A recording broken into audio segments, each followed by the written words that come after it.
Olá, meu nome é Isabela Cantarino, eu sou professora de expressão corporal e nessa oficina a gente vai experimentar uma dança que serve para qualquer tipo de corpo e especialmente como fazer isso nesse novo formato que é virtual, ou seja, que recorta o nosso espaço para uma pequena tela de telefone. Mas por que uma oficina para qualquer tipo de corpo? Eu sou professora especialmente de pessoas com deficiência e em sofrimento mental grave aqui na cidade de Macaé.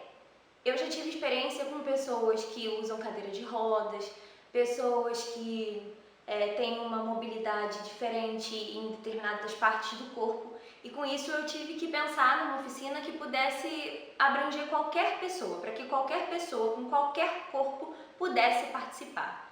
Mas a gente não pode pensar aqui na dificuldade da pessoa, e sim no potencial da pessoa. Então é por isso que a gente está chamando aqui de corpos singulares, porque cada corpo tem em sua singularidade um potencial imenso para dança e para expressão.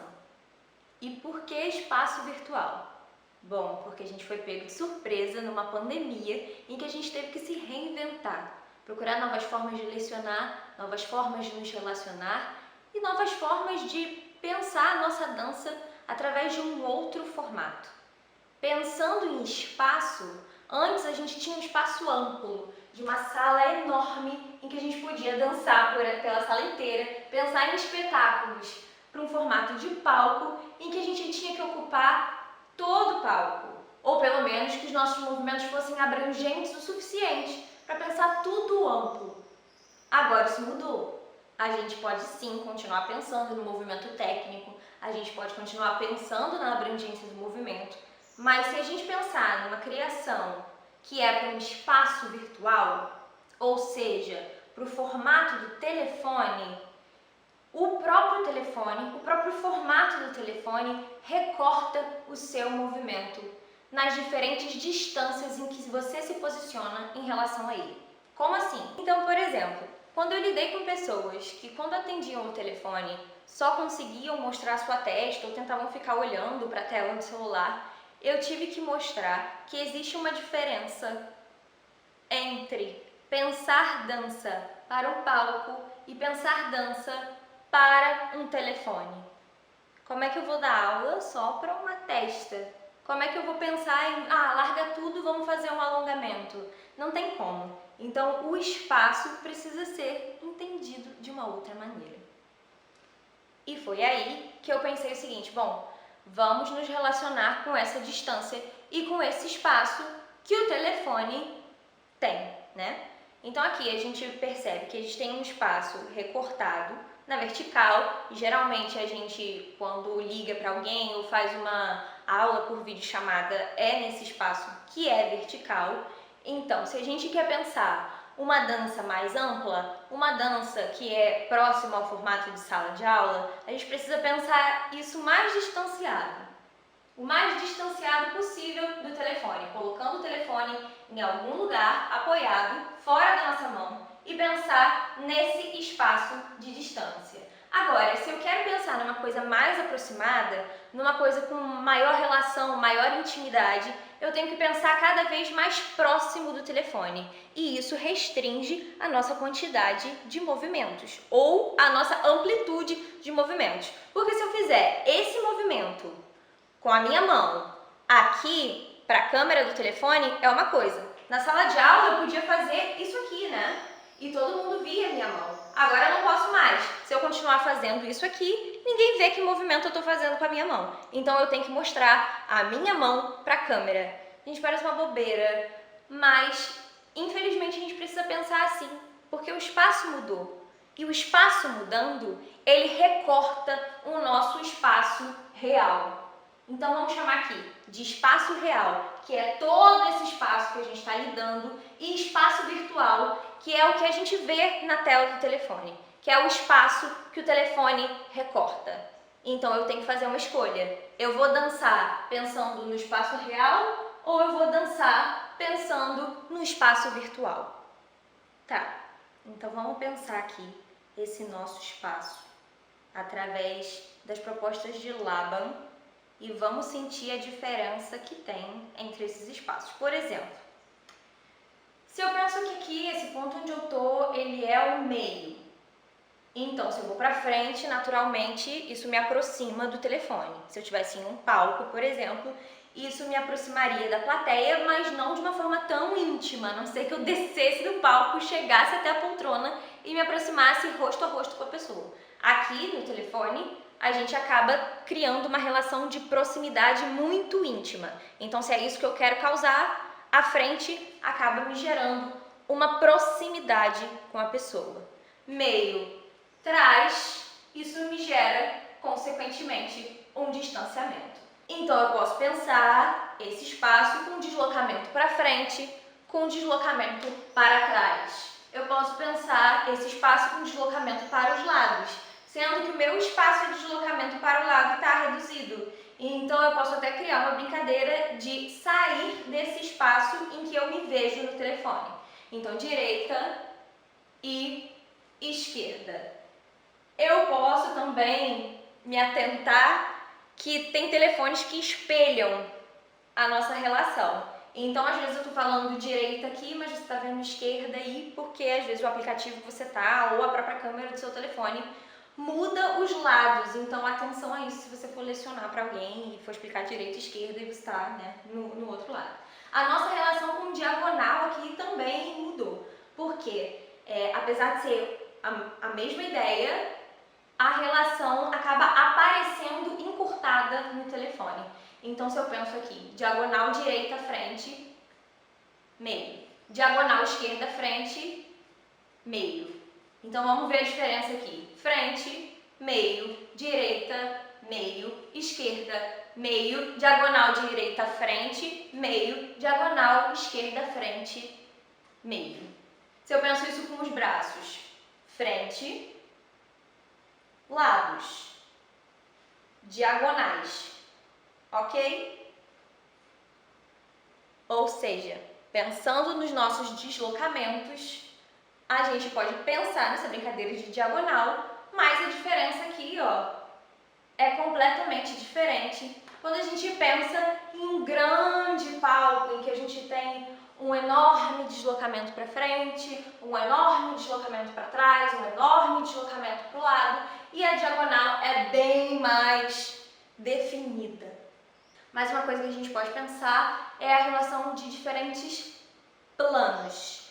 Então, eu posso pensar no seguinte: Laban adota que o meio, o plano médio, é sempre a sua relação em pé no espaço. Se você for pensar essa aula para uma pessoa que faz uso de cadeira de rodas, o centro, o meio, vai ser a posição dele sentado na cadeira de rodas, né? Então, a gente tem que pensar nessa adaptação para cada corpo também. Então, atenção a isso. Então, esse é o meu centro. E aí, se eu for pensar no plano alto, são braços esticados, uma relação de tentando levantar. Então, eu posso pensar movimentos que têm essa relação, ou eu posso pensar isso num plano baixo, que tem uma relação para baixo, para o chão. Atenção também, quando você for fazer isso para pessoas que fazem uso de cadeira de rodas, que, né, o plano alto tem uma relação com ombros, uma relação com braços, com mãos, e o plano baixo vai ter com um tronco que vai abaixar, uma mão que vai seguir para baixo, mas pensando sempre que o movimento da perna pode acontecer, mas com o auxílio da mão, né? A mão mexendo na perna, a mão movendo a perna para, né, também aproveitar esses membros. Então, vamos testar aqui a seguinte relação. Vou propor aqui 3 movimentos que vão se desdobrar em múltiplos outros movimentos. Você pode seguir esses movimentos que eu estou propondo, ou você pode pensar essa mesma relação com movimentos em que o seu corpo se sinta mais à vontade ou que você se sinta impulsionado a fazer. Vou propor aqui 3 coisas. O primeiro movimento é de deslizar a mão pelo corpo e a gente vai experimentar isso numa relação de para frente e para trás. O segundo movimento vai ser deslizar o braço e deixar ele despencar. E a gente vai experimentar isso numa relação de lateralidade. E o segundo, a gente vai apontar para cima, invertendo os braços numa relação com os diferentes planos.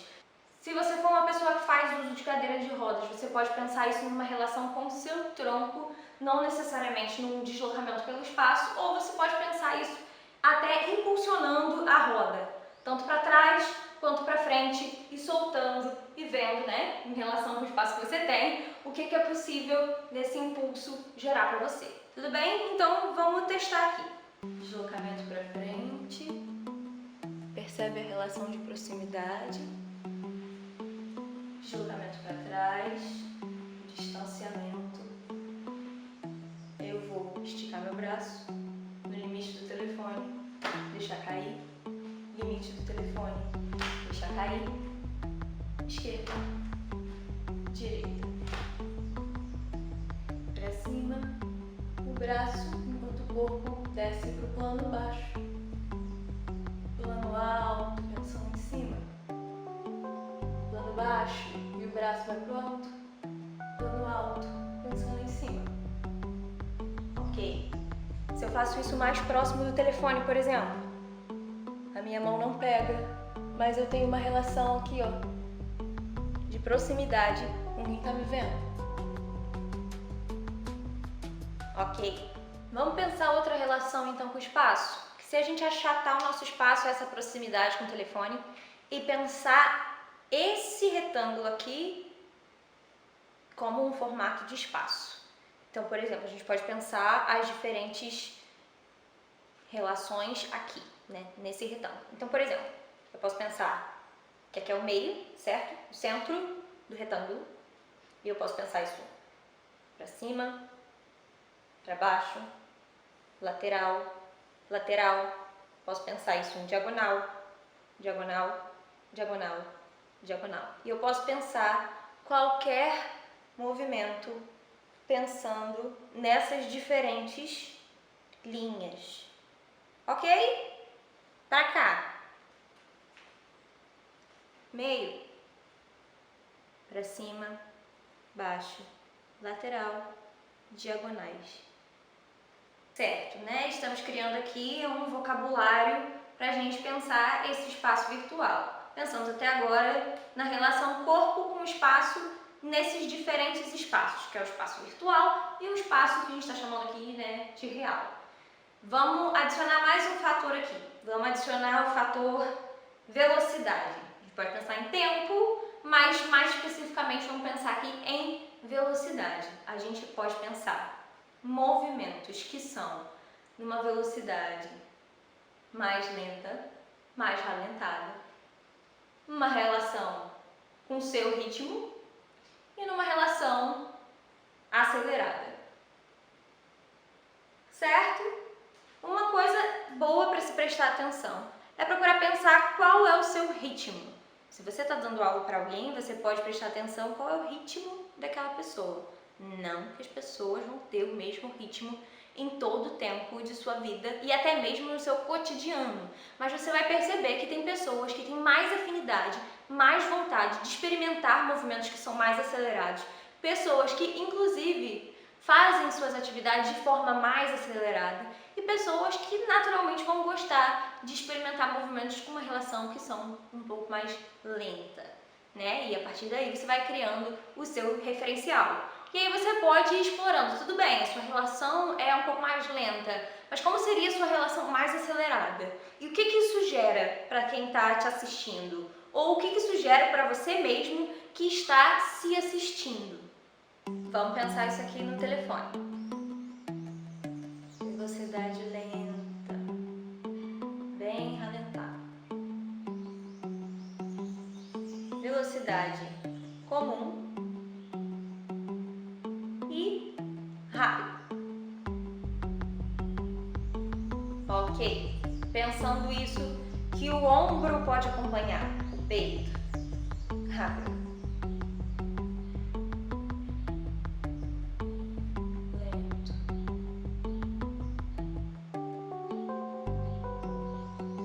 Você vê que esse simples movimento, ele gera já uma relação com o espaço virtual de distância que no palco não geraria, né? Se eu faço isso, a minha mão se aproxima da câmera e automaticamente modifica o que a gente vê. Então tá, vamos fazer o seguinte. Experimenta então você aí diferentes movimentos, pensando na relação com o espaço, pensando na relação com a velocidade e, se possível, dentro da sua possibilidade, se deslocando. Eu vou fazer aqui os movimentos juntando, assim, que eu propus até agora, mas você pode experimentar o movimento que você quiser.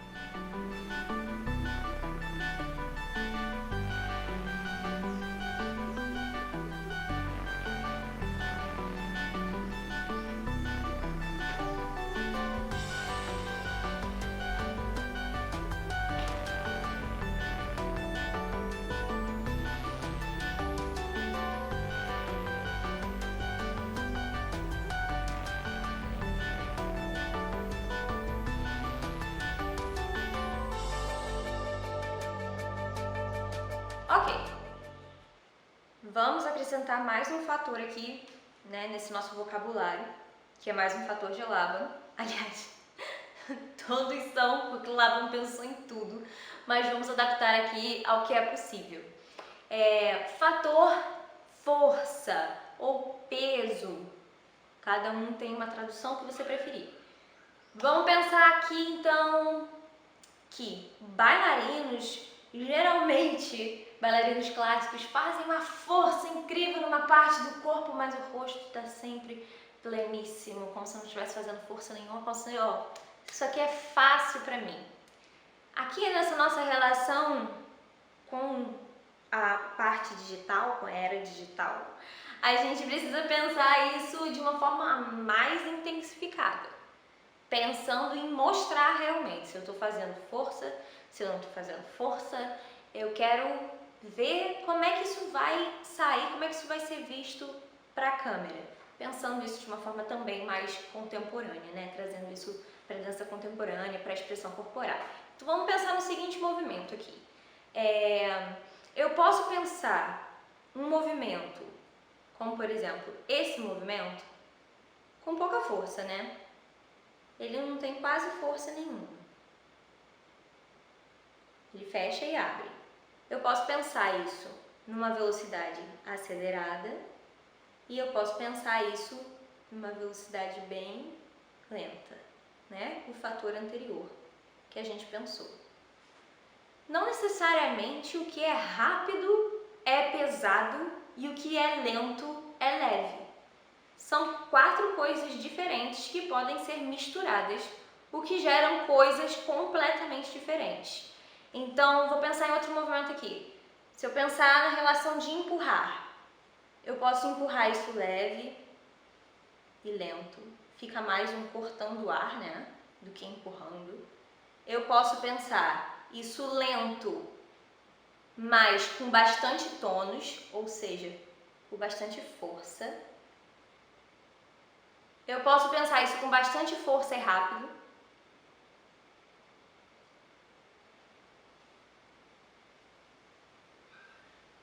E eu posso pensar isso sem força nenhuma e rápido também.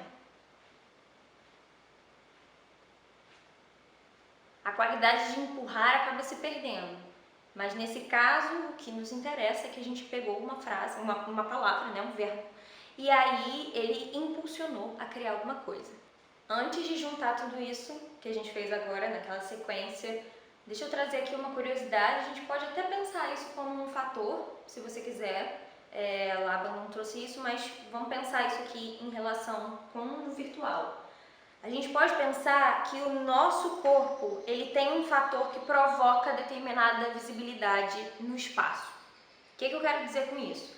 Como aqui a gente tem uma relação de espaço que é reduzida, que ou é retangular, para cima, para o lado, enfim, o recorte da câmera que você quiser botar, o recorte da imagem,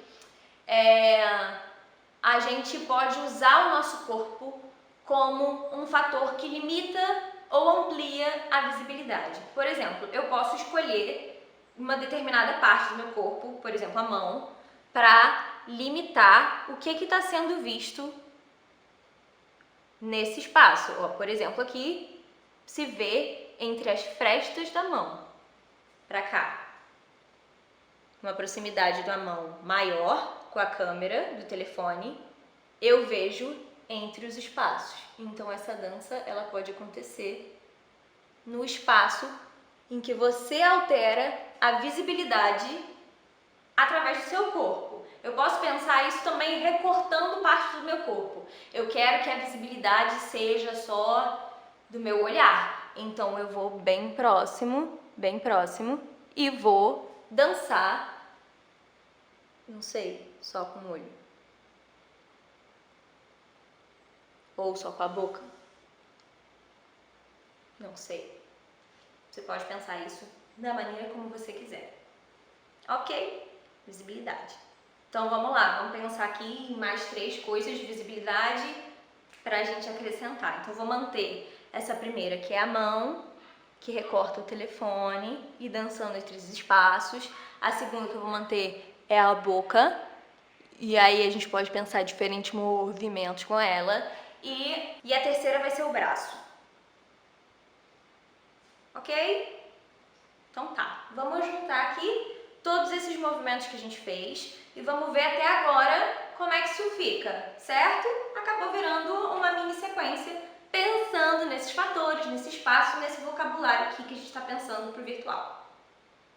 Vamos adicionar aqui uma coisa que é certeira, que muda tudo quando você está dançando no palco e aqui no virtual principalmente, o olhar.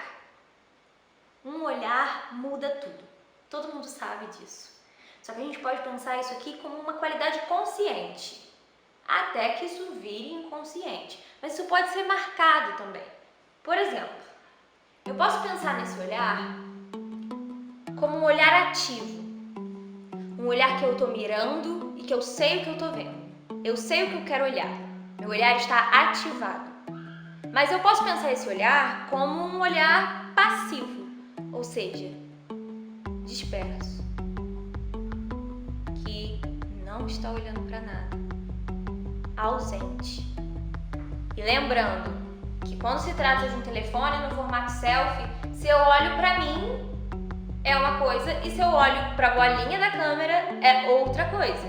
Para a bolinha da câmera eu estou direcionando o meu olhar para aquela pessoa que está me assistindo.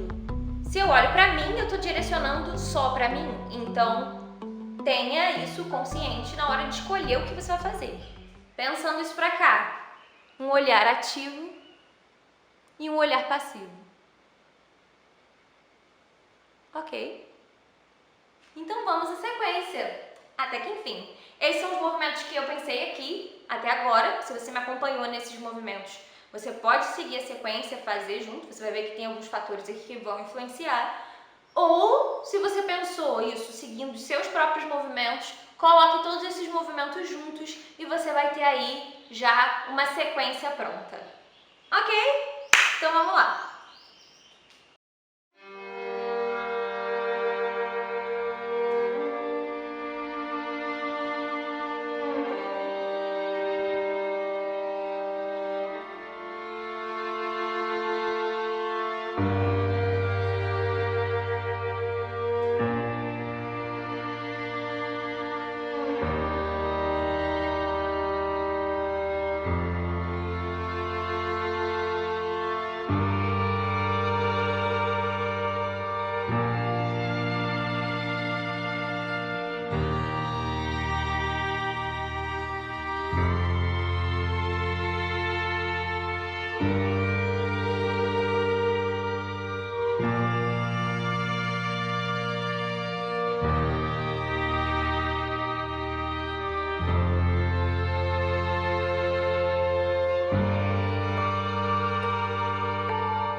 Então, vou falar mais algumas coisas aqui que a gente pode usar, que a gente pode pensar quando a gente estiver criando uma coreografia em vídeo ou quando a gente estiver dando aula para alguém. A gente pode pensar isso enquanto exercício ou enquanto atividade socioeducativa. A gente pode pensar aqui, primeiro, numa relação que o teatro tem muito bem definida, mas às vezes a gente da dança não tem tão definida assim, que são as circunstâncias dadas. A gente pode focar principalmente em duas. Primeiro, quem é esse personagem que está dançando? É você? É uma outra pessoa? Como é essa pessoa? É realmente uma pessoa? É um animal? Não sei, pode ser qualquer coisa. E onde ele está? Está nesse espaço que é a sua casa, que você está filmando? Tem alguma coisa que você pode modificar? Fazer um cenário? Montar alguma coisa? Ou então não, às vezes você vai pensar nesse lugar diferente, vai imaginar que você está nele. Primeiro fator, circunstâncias dadas. A partir disso você pode pensar, bom, como é que ele se veste? E pensar num figurino. Ou se você não quer pensar necessariamente em toda uma coisa de roupa, você pode pensar numa cor. Às vezes tem uma cor que você quer. Outro fator, iluminação. Uma iluminação no vídeo muda tudo. E você pode pensar isso com uma lanterna, você pode pensar isso com a própria luz de outro telefone. Eu estou trazendo essas 3 coisas aqui porque diferenciam assim qualquer vídeo. É claro que você pode pensar isso tudo antes de montar a sua sequência, mas eu acho bem mais legal quando você pensa depois. Criei os movimentos na minha relação sem preocupação com o improviso ou com os fatores. Tem uma sequência. O que essa sequência tem a ver? Essa sequência me passa alguma sensação, algum sentimento? Ah, passa isso, parece com alguém ou parece com tal circunstância. Isso me lembra tal lugar. Junta isso tudo e você tem aí uma coreografia simples que você fez na sua própria casa ou que você estimulou o seu aluno a fazer. A gente pode pensar nessa coreografia agora, que a gente está montando, com esses movimentos. Eu posso pensar que os movimentos me geraram alguma agonia facial, então eu posso pensar isso, por exemplo, num espaço confinado, num espaço fechado.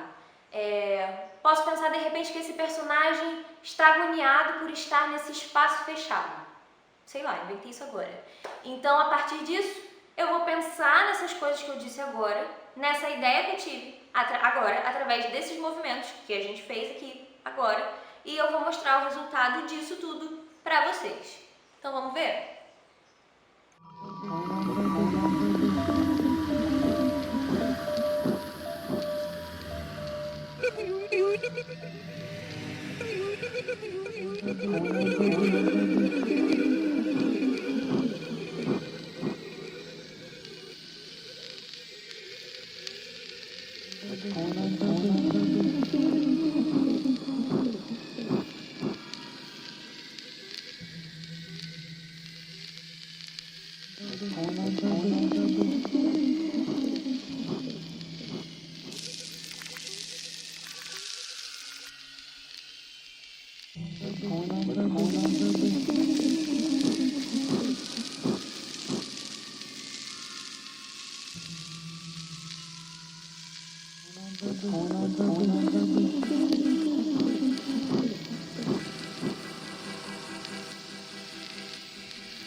Então é isso, gente. Eu espero que vocês tenham gostado. Eu espero que esse vocabulário aqui que a gente pensou possa servir para você. Se você é professora de pessoas com deficiência ou em sofrimento mental, essa é a metodologia que eu aplico nas minhas aulas, claro que pensando isso de uma forma bem mais lenta e desenvolvendo cada um desses atributos, não passando só por eles. Isso serve muito como manual para você trabalhar isso com qualquer pessoa. Tudo bem? Então, até a próxima e tchau!